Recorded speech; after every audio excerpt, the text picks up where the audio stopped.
This week we are going to talk about the sense of touch. Did you know that our skin is what helps send information to our brain when something touches us? And it might be something sharp or soft, and it allows us to be able to have an emotion about what we are feeling. And babies, that is their first sense that they develop.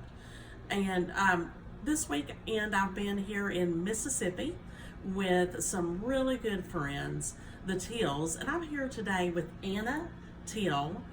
And we've been talking today, and I had forgot about something that happened in her life. And I thought that it would be a really neat story to share, and I think that you will enjoy hearing how something touched her skin and the effect that it had on her.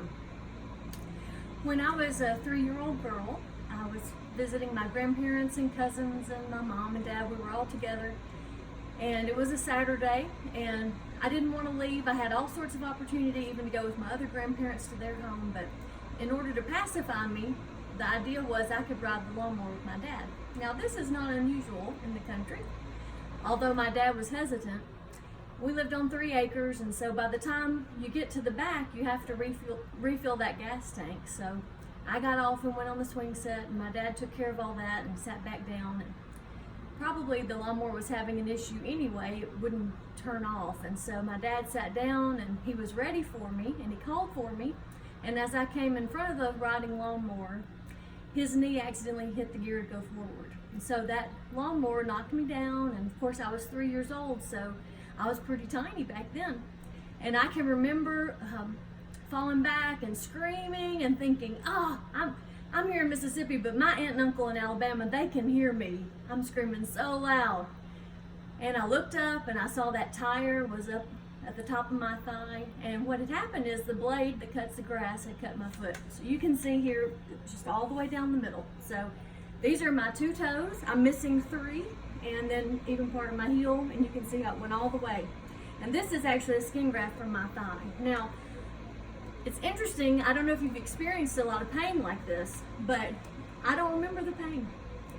Clearly there was a lot of pain. Of course, my dad jumped right off that mower, pushed it off of me, picked me up. My mom ran to the door, grabbed my sister, and off we went to get her to my grandparents and get me to the hospital, which had to have been at least a 30-minute drive. I can remember my mom holding me and all the blood and everything. It was probably a tendon, but just all sorts of things happening here. Looked like a tongue hanging out. So the handkerchief was red with blood, needed another one. A gentleman opened the door at the emergency room. Just all kinds of commotion. Mm-hmm. And I ended up being in the hospital 33 days, and I had 4 surgeries. So of course the first was to save what they could, and then the other 3 were plastic surgery. So skin was taken from my thigh and placed here and here.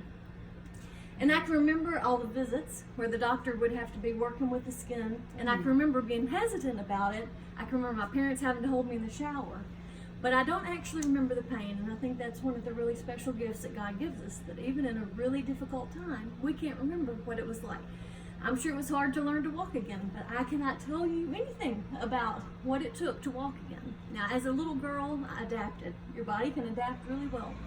So I took ballet and tap dance. I actually played basketball and ran the mile and track in junior high. Wow.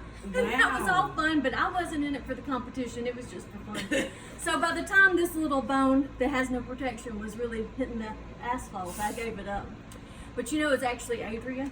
When I was a teenager, actually in this place, this is called Camp Garraway, where I felt called to ministry. Around that time I was 15, and Adria said, I found your life verse. It's Isaiah 52:7 or Romans 10:15.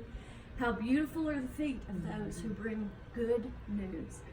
So I've shared that all my life. And I don't think that God, necessarily did this to me for me to have a story. But even in really hard things, God can work. And He always works for the good, for those who love Him and are called according to His purpose. And so I think even in the pain or the memory of my parents holding me, or even if I run my finger here, I can feel that. I think that's what draws me even now to the hospital, As a minister, I have opportunity every day to be with people in times of crisis. And I'm sure it's that investment that people made in me. The power of touch. Right. The sense of touch. So thanks for letting me share my story. Thank you. Thanks. Thanks so much.